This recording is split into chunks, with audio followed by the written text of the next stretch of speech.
ถือว่าโอเคเลยแบบว่าเฮาตั้งติดตั้งประตูนี่ให้มันชิดอยู่ฝั่งใดฝั่งหนึงแบบบ่ต้องตั้งตรงกลางนะถ้าตั้งตรงกลางแล้วมันสิบ่งามอันนี้ก็ใจเพิ่นเลยถือว่าโอเคถ้าเฮาก็บ่ฮู้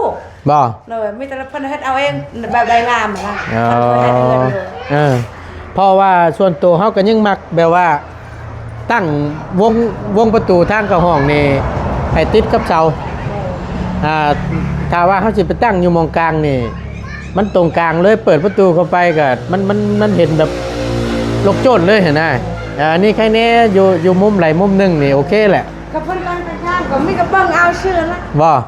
เป็นจะงามจะแบบใดติบ่เป็นติบ่เป็นได้ก็งามหมดถ้าง่ายเราตั้งถูกแล้วถูกต้องละฝั่งนั้นก็ซิดมาทางนี้ฝั่งนี้ก็ซิดไปทางนี้แม่นอันนี้ก็บาตุนมากคันชุมว่าเฮาว่าพื้นเอามาหมดคือว่าตั้งกลางๆกันแค่นั้นบ่มีไปเบิ่งน้ำ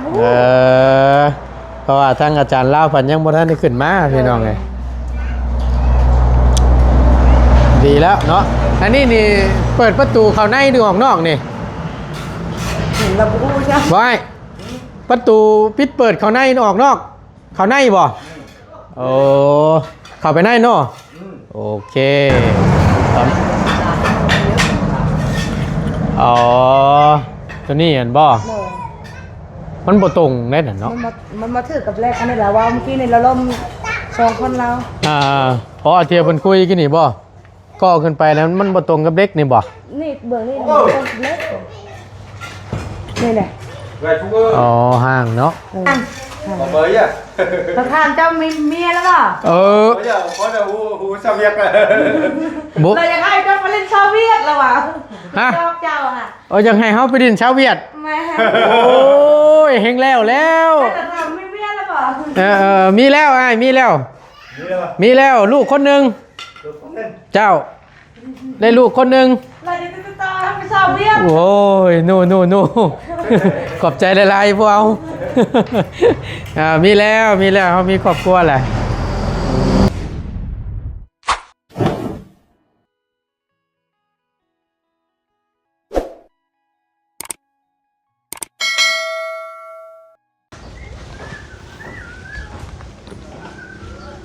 บ้าจวดจัดเดี๋ยวนี้นี่ตั้งพี่กันแล้วบาทนี่พี่น้อง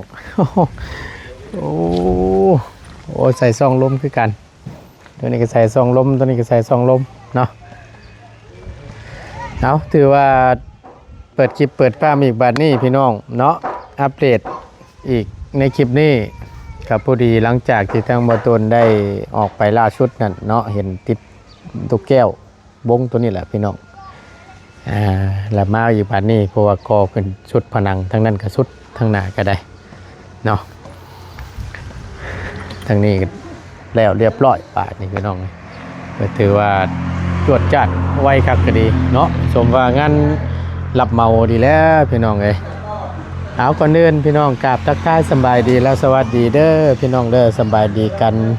เบิดสู่คู่สู่คนเนาะบ่ว่าสิอยู่ในและก็ต่างประเทศยินดีต้อนรับเข้าสู่ช่อง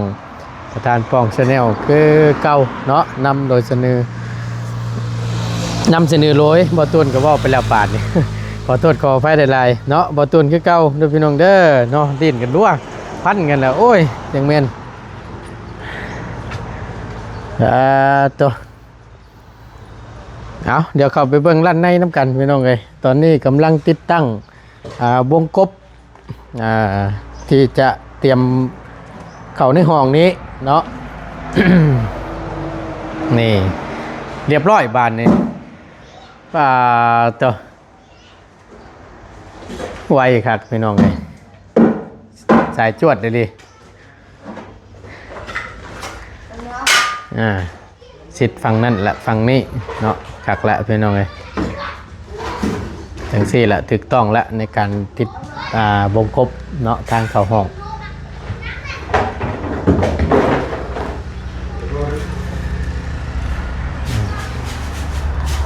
เดี๋ยวครับเบิ่งครับส้มเป็นน้ำกันเด้อพี่น้องเด้อในคลิปนี้เนาะ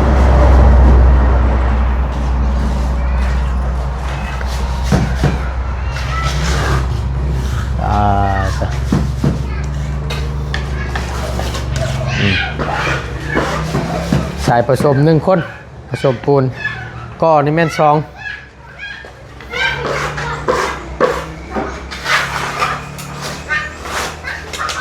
รุ่นนี้รุ่นแบบบ่ได้อันมีลูกอันนั้นได้พี่น้องไอ้บ่มีอันดิ่งได้รุ่นนี่นะกาวยังมัดดิ่งลงมาให้มันตรงสินะไวเนาะจังซี่เลยปาเตอ ไปแล้วอยากกินเบียร์แล้ว ไวๆเลยจะกินเบียร์แหละจะกินเบียร์แล้วเวียกแล้วก็จะได้เอาเงินน้ำหัวหน้าบ่ พี่แต่อยากดื่มเบียร์โอ้ยเมื่อยน้ำดีเนาะ กินเบียร์แล้วมีแห้งบ่โอ้ย เอาเจ้าฉันเจ้าเร่งมือ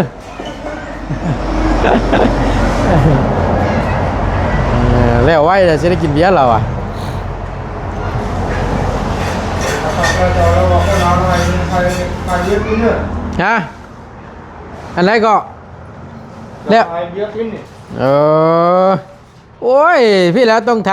ำน้ำมันเจ๊เขาพี่แล้ว สวัสดี สบายดีไงสบายดีพักแน่เพิ่นเว้าน่ะ เพิ่นว่าเศร้านี่ก็เพิ่นเว้าเพิ่นหยอกลูกเพิ่ม แล้วเราจะกินเบียร์น้ำ เลย โถ บ่แล้วเราเลี้ยงเบี้ยกันนึงไก่ตัวนึง ไก่ตัวหนึง เลย พอแล้วนะ ฮะ พอแล้ว ก็แล้วเลยแม่นให้เลี้ยงสิบ่เลี้ยงเบียร์แก๊สหนึงไก่ตัวหนึงสิบ่สิอิ่มอยู่บ่ แล้วเรียบร้อยกันเลยมัดแล้วอุณาแล้วเก็บแบะตัวนึง โอ้บัดแล้วเบิดนั่นบ่แบ่ตัวหนึงป้าโธ่ตายคักบัดนี้แต่งจริงเว้ยเนาะหาเงินชื่อแบ่นี่ก็บ่แห้งอีกแล้ว เลยบ่มีงานนั่นแหละ เจ้าก็ต่อนั่นแหละอันนี้ก็เพิ่นช่อยว่าเดี๋ยวนี้อืม อันนี้ก็เดือนกันเพิ่นให้ เสีย ตรงนี้เลยเนาะรุ่นแบบบ่ได้ใช้ดิ่งก็ได้พี่น้องเอ้ยคักแล้วทุกซอกทุกมุมพี่น้องเอ้ยเบิ่งน้ำกันเนาะของใหญ่ครับยอมรับเลย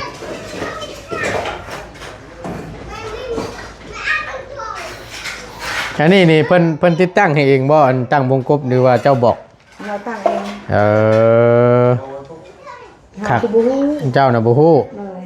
มันจะเบิ่งชื่อละ ถือบ่ถือก็บ่รู้จักภาษาเวียด บ่รู้จักภาษาเวียดให้เวียดเว้าภาษาลาวนำแหละเนาะ เว้าภาษาลาวนำแหละวะโอ้ยตื่นดิภาษาลาวบ่ฮู้บ่ไอ้ฮู้เป็นบางคำเนาะคือกันนั่นแหละสักคำเว้านั่นน่ะ โอ้เราใบกุศลแล้วยังกระหูแต่ยังกระหู นะ ใบกุศลแล้วหู แบบผู้ชายแล้วฮู้โอ้ยบัดเว้าแนวอื่นแล้วบ่ฮู้บ่ตายแบบผู้ชายคือจะว่าจักแท้ ถือว่าโอเคแหละ เลย แบบว่าเฮาติดตั้งประตูนี่ให้มันซิดอยู่ฝั่งใดฝั่งหนึง เลย แบบบ่ต้องตั้งตรงกลางใช่ไหม เลย ถ้าตั้งตรงกลางแล้วมันสิบ่งาม อันนี้ก็ใจเพิ่นเลย ถือว่าโอเค ถามเฮาก็บ่ฮู้ บ่ เลยมีแต่เพิ่นเฮ็ดเอาเองแบบใดงามนะ อ๋อ เพิ่นเฮ็ดเองเลย เพราะว่าส่วนตัวเฮาก็ยังมักแบบว่าตั้งวงประตูทางเข้าห้องนี่ให้ติดกับเสาถ้าว่าเขาสิไปตั้งอยู่มองกลางนี่มันตรงกลางเลยเปิดประตูเข้าไปก็มันเห็นแบบลกโจนเลยเห็นไหมนี่แค่นี้อยู่มุมไหลมุมหนึงนี่โอเคแหละ ก็เพิ่นกันข้างๆก็มีก็เบิ่งเอาชื่อละ บ่ บ่เป็นจะงามจะแบบใด ติบ่เป็น ติบ่เป็น ได้ก็งามหมดได้เพิ่น ทางง่ายเราตั้งถูกแล้วถูกต้องละฝั่งนั้นก็ซิดมาทางนี้ฝั่งนี้ก็ซิดไปทางนี้แม่น อันนี้ก็บ่ตุนมากคันสมมุติว่าเฮาว่าพื้นเอามาหมดคือว่าตั้งกลางๆกันแค่นั้นเลย บ่ มีไปเบิ่งน้ำฮู้ เพราะว่าทางอาจารย์เล่าเพันยังบ่ทันได้ขึ้นมาพี่น้องไงดีแล้วเนาะอันนี้นี่เปิดประตูเข้าในหรือออกนอกนี่ เห็นเราบ่ฮู้ใช่ บ่ให้ประตูปิดเปิดเข้าในหรือออกนอกเข้าในบ่โอ้ เข้าไปในเนาะโอเคเข้าในก็โอเคพี่น้องเพราะว่ามันจะได้บ่เกะกะอยู่ทั้งนอกนี้ โอเคบ่ โอเคละเพราะว่าอยู่ร้านในมันห้องกว้างเด้โอเคให้มันแล้ว โอ้ยอยากกินเบียร์ ให้มันแล้วก่อนฉันเขาบอกด้วยนั่นเด้อ กินเบียร์ ให้มันแล้วก่อนแล้วจึงกิน ข้าวมีเงินเลย แก๊สหนึงเท่าไรเบียร์นั่น เพราะว่าแกนนึงเลย2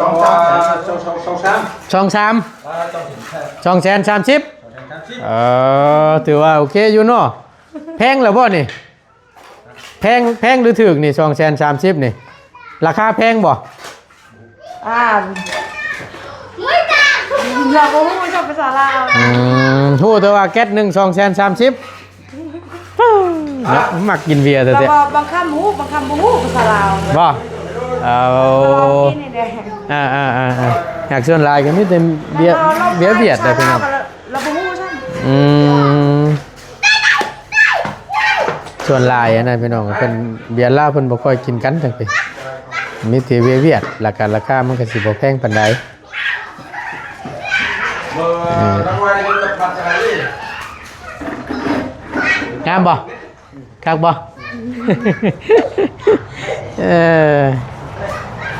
ได้การเนาะแล้วห้องน้ำนะป่าคือว่าคือไวแท้รวมแห้งรวมใจกันในนี้นี่เนาะ ได้พัก บ่ได้พักเลยบ่ กินได้เข้าเลยเฮ็ดต่อพูดต่อ ป้าตะใช่ ได้คนนึงเลยก็300,000เนาะ อ้าว คือคนเบียร์เห็นเนี่ยคนเบียร์จะเห็นแล้วคนหาจ่ายมื้อนึงเลย200,000หาเลยมื้อนึงเฮ้ย เราบอกมือหนึ่งชาวชนะเนี่ยมือหนึ่งชาวชนะเฮ็ดยังมือหนึ่งชาวชนะ 200,000นี่สั่งให้เพิ่นคนหาจ่ายมื้อนึง200,000ทำ บ่ คนที่300,000นึงคนที่200,000หานึง เจ้าน่ะ250,000ผู้นั้นน่ะ300,000 นั้นนักก็ คนละคนละหนึ่งเลย อันว่าง่ายกับแบบอันผู้ฮู้กว่าเก่งกว่าทั้งผู้นี้นะนี่เนาะอ๋อ เราต้องพาเฮ็ด พาเฮ็ดพาทำก็เลยลื่นใน50,000 เอาดีแล้วเนาะ คักแล้วตอนนี้ก็เต็มพนังเลยขึ้นร้านนี่ก็ได้ห้องใหญ่กว้างดี แต่เราบอกต้นนี้บกคุ้งกับเล็กหรอวะเนาะ ฮะตัวไหน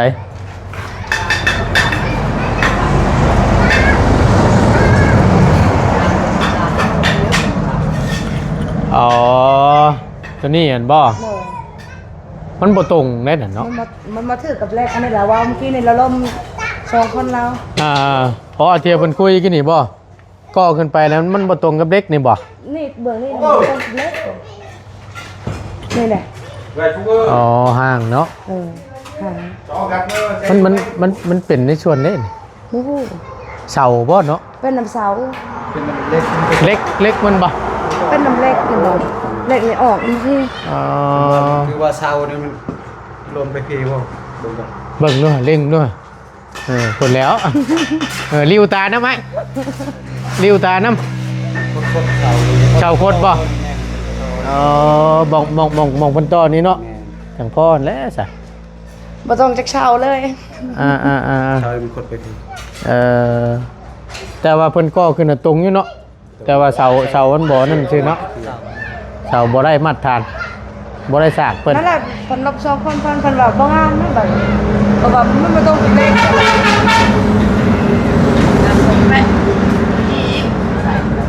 เนาะแต่ว่าตัวด้านหลังบัดตรงเนาะ ต้องกันนะ ขึ้นติดกับเล็กพอดี นี่ก็ต้น นั่นนี่ก็ตรงข้างนั่นก็ตรงข้างมุมนี้ก็ได้อยู่ เบื้องนี่ก็ได้อยู่บ่นี่ แต่ว่าตัวนั้นแต่ว่าตัวนี้ ยนเนี่ยสิบ่เนี่ย อยู่วัดเนี่ย ตัวนี้มันบ่ได้นี่ตัวนี้เฮาก็ยังบ่ได้คือกันนี่ เรามีทางทอง ให้เฉพาะต่อเป็นโจในกะเอา ฮู้แล้วอันนี้พี่น้องเอ้ยหนึ่งถ้าสมมุติว่าเพิ่นวางบล็อกออกมานอกนี่มันสิตรงพอดีนี่กับเล็กนี่แต่ว่าเพิ่นก็เอาฐานตัวในเด้อเนาะ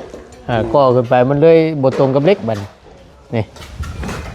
นี่นะถ้าสมมุติว่าตั้งบล็อกอยู่ตัวนี้จังซี่ มันจะคือ ตัวนี้นี่เขาว่าตั้งไว้สินั่นขึ้นมานี่มันสิตรงกับเด็กผู้นี้นี่ อันนี้เรายัดเข้าเลย แต่ว่าตัวนี้เราตั้งเข้ามาในนี้ เสาเนาะ นี่ ไว้นอกมันเปิดโชว์ เพิ่นเสียดเสาโซ่นี่เนาะมันก็เลยบ่ตรงเนี้ตัวนี้ บ่งามทางนอกทางโซ่เลย ทางพุ่นยังไข่เลยบ่งามทางเขาแบบว่าเขาลิ้นเลยเป็นบ่งามทางนั้นยังไข่ทางในบ่งามทางแบบเขาโซ่ทางนอก เสามันบ่ได้สร้างนำนี่แหละเพราะว่า มันต่างมันสร้างอยู่เฮ็ด แม่นพอเพิ่นล้อมไม้ผัดมันบ่ตรงเนาะ แม่น มันเลยบ่ได้มาตรฐานมันปานใดนะแต่จริงนะเพิ่นก็สิไว้แต่งแหละแต่งเหลี่ยมเสาโซ่นี่เฮ็ดแบบซี่แหละคือแบบซี่แหละพี่น้องแต่ละเสานี่ก็ได้ เครื่องมันก็ไม่มาตัวมันหรอก เฮ็ดอะไรบัด จับเลย ปัญญาวิธีแก้แบบใดนี่ต้องอุดเลยเนาะอุดบ่ได้แล้วบ่ ไอ้ผู้ที่ถ่ายต่อ ต้องมีวิธีแก้ได้เนาะชั้นน่ะมันบ่งามแล้วบ่ บางงามแบบนี้มันเป็น มันอยู่คนละชั้นกันเนาะห่างชาวเส้น ทับก้านแล้วมันเป็นคัน ห่างชาวเส้นผู้นั้นน่ะเอาเบิ่งนี่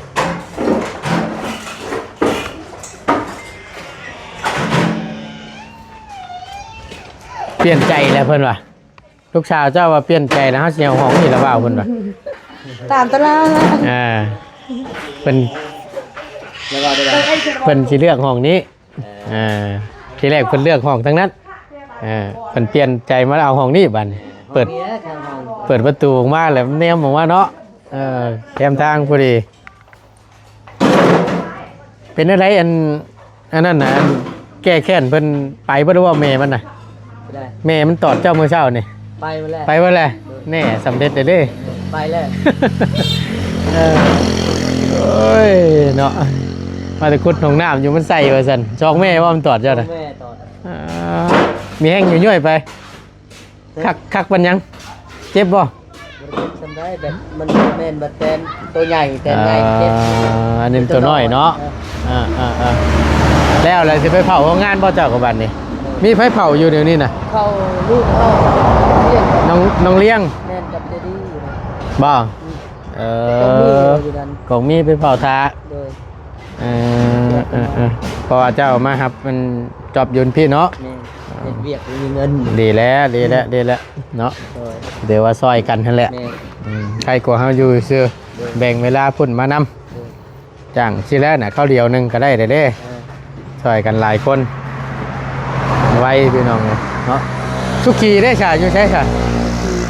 มันไปจน ไปทั้งใด มันไปลูก ไป ไปโน่น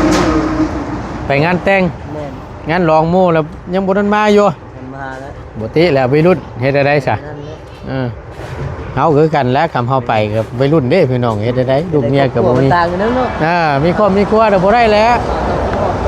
ไปแบบนั้นก็อยู่ครอบครัวกับเฮาก็อยู่บ่ได้แต่แงกแล้ว แม่น เฮาเฮ็ดแบบเก่า แม่น แต่เฮาเป็นครอบครัวเฮาได้เป็นครัวมาสร้างไว้ แม่นถึกแล้วมีครอบครัวก็ไปอีกแบบครับบ่มีก็ไปอีกแบบ แล้วบ่มีครอบครัวแต่แบบว่าอายุเขาแก่แล้วเฮาก็ฮู้จักความ อันนั้น วนไปวนอยู่ แม่ วน น มาไปสิอยู่แบบนั้นดอกโอ้ยไม่ได้ครับ มันบ่คักปานใดเนาะ มีเขาเล็กน้อยเขาว้าวเห็นบ่ อ่า คือกันเป็นวัยรุ่นเป็นแบบนั้นนะ แม่น เฮาแก่แล้วก็ละบ่มีครอบครัวก็เฮาจับความ ถึกแล้ว ไป เนาะ หูเมื่อ จักหน่อยเดี๋ยวสิไปโรงงานพุ่นติ โดย โอเคฉันเนาะ จริงๆกับเจดีนะไปลูกเฮิมเนี่ย ไปใช้น่ะ ไปอยู่เฮิมลูกเฮิมไปเฮ็ดกิน เฮ็ดกินยังน่ะ บู้ไปเฮ็ดกินอ่ะ มีเมนูยังน่ะเพิ่น เพิ่มเรื่องกินอยู่แล้วมัน บ่ตายเอาเพิ่นออกมาบางหนึงนี่คือบ่พอเพิ่นหรือว่าชวนกันอยู่ในหั่นบ่พี่น้องเอ้ย กับโมเรียนกับโรงงาน กูมีกับน้องเลี้ยงอยู่โรงงานเจดีกับเต็งจิ้งไปลูกเฮิม โอเคฉันเนาะบ่ตูดบ่ออกมาน่ะก็เลยแวะเข้าอันนี้พี่น้องเอ้ยไปกินน้ำอยู่อันห้านเอื้อยเพิ่นน่ะบ่เห็นนะเพิ่นลงพุ่นเนาะ เลย เออ คนไปเมื่อกี้นี่เลยก็บ่ตุ้นก็มา บ่ เออ ชวนทางกันนะนี่ ชวนทางกัน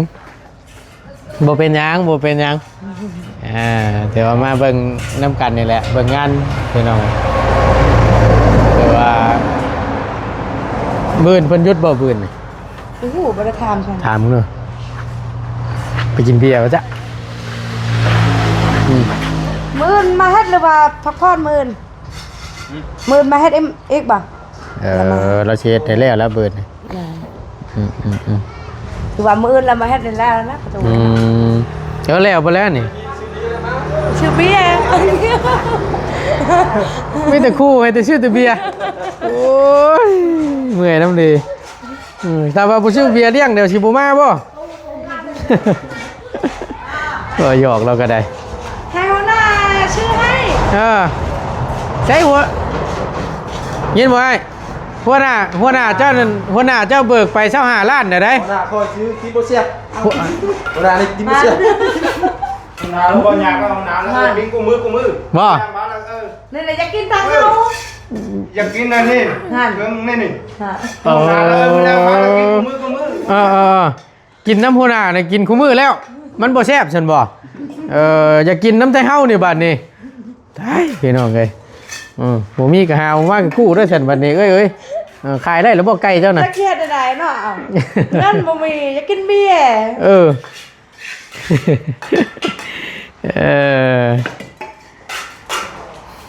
ไก่อยู่ภูเก็กับมันนั่นบ่ได้พี่น้องเป็นบัดทั้งสองแล้วมันดุดไว้คือว่าแม่นแป๊บเดียวไงแต่ว่าคักอยู่ จักมื้อนึงเราลงมือเฮ็ดเฮือนเนี่ย3 มื้อ 4 มื้อเนาะ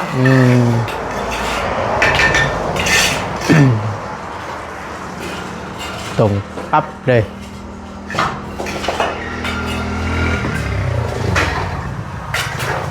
นี่ถือว่ามื้อนี้แล้วเลย น่าจะแล้วปืนนี่ก่อนนี่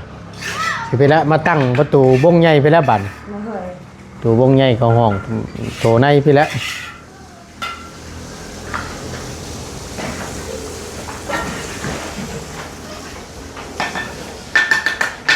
ที่มือเลยแล้วเรียบร้อยหมด ชามซิมือนี่แม่นแล้วเรียบร้อยหมดเลยต่อข้างนี้ดิจ้ะทั้งเทือผ้าโลกฝนตกเลยจ้ะ อยากได้ตัวเบียร์เพิ่นนี่ก็ได้โอ้ยเนาะเนาะถ้าว่าฝนตกก็เขามาโบกทั้งในเนาะแดดออกโบกทั้งนอกแป๊บเดียวแล้วคือว่านักคำขึ้นโบก แห้งได้โบกเนาะ แมนหนาชับ หมดแล้วเรียบร้อยเบิดชงตาเลยรู้เลยจากเส้นโบกได้เบิด จากเส้นโบกแล้วเบิดต้องห่วงประทับประกันเลย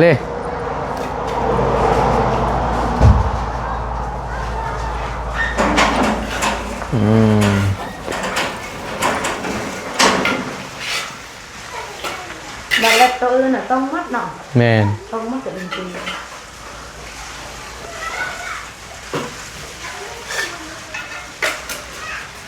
ถือว่าทดสอบหลังคาก็ว่าไล่เนาะฝนตกวันหนึ่งนี่เนาะบ่มีหมองหัวบ่บ่มีเนาะใครอยู่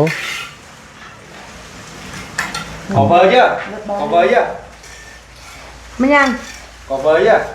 ประธานเจ้ามีเมียแล้วป่ะ เยอะขอจะหูสเวียกเลย บ่ เราอยากให้เจ้าไปเล่นชาวเวียดแล้ววะชอบเจ้าค่ะ ยังให้เฮาไปดินชาวเวียด แม่ โอ้ยเฮงแล้ว แต่เราไม่เมียแล้วป่ะ มีแล้วไอ้มีแล้วลูกคนหนึงเจ้าได้ลูกคนหนึง เราจะติดต่อไปชาวเวียด โอ้ยนู่ขอบใจหลายๆพวกเอามีแล้วเขามีครอบครัวแหละ เราไปยอดเลย หยอกคือกันเราก็อยากม่วนนั่นเนาะ บ้านนั่นอย่างแค่หรอ นะ มาไม่ได้ฝากเนาะ แรกๆเนาะว่าวน้ำกับว่าวน้ำแรกๆนั่นนะเอ้ยว่ะ แบบว่าเขาแบบยังมาลึง บ่ตีแล้ว เลย เป็นยังบ่เป็นยัง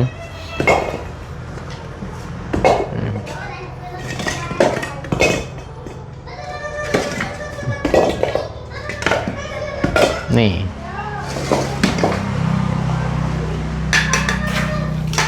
จังหน่อยก็เลิกแล้วนี่เนาะ มันเถื่อมาปูนรอแล้วเบิ่ง เบิดปูนในนี่ก็เบิดนี่มันเด็กเนาะโอเคพี่น้องเลยเนาะเอาเดี๋ยวไปเบิ่งของน้ำก่อนเด้อเบิ่งของน้ำก่อนจักหน่อยหนึงเพิ่นขุดได้สำใดได้เพราะใหญ่น้อยเพิ่นไปทั้งใด ไปเป็นโทรศัพท์ เปลี่ยนโทรศัพท์เป็นหยัง แต่ว่าเป็นฉากอ่ะนะ ไปฉากโทรศัพท์ เลยเช้าในฉาก2น้อยบัดนี้ตอนแรกเนี่ยไปเป็นฉากของระบอนกับไผซ้ายก็เป็นอันนั้นนะ เตรียมไว้ก้านอันนี้บ่ไว้ก้านกบบ่ เอาไว้เวลาเพิ่นตกนี่ ขักแล้วสันเนาะ ระบากันแล้วบ่มีไฟ โยเนี่ยมันแหละเฮ็ดได้สัตว์พอแห้งได้ไรเฮือนงามปัดมุ้ยไฟฟ้าช่องเนาะ ผ้าบ่สำคัญเลยสำคัญเฮือนนั่นล่ะ เนาะ สำคัญกว่า พอฝนบ่ตกใช่เนาะ เลย แม่นความสำคัญเบิดนั่นแหละพี่น้องไงแต่ว่าก็เว้าด้วยความที่มันบ่มีนั่นแหละเนาะเลิกแล้วบัดนี้เนาะเรียบร้อยเมื่อยเนาะโอ้ยถ่ายอันนี้ผสมพี่น้องไงผสมปูนทั้งนั้นก็ทั้งนั้น2คนเพิ่นมาเบิ่งก่อนเนี่ยเรียบร้อยบาทนี่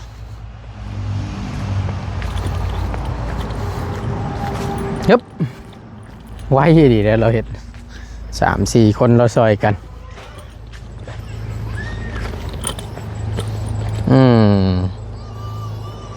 ถักปัญญังเพียงแต่ม่อมอยู่บ้าน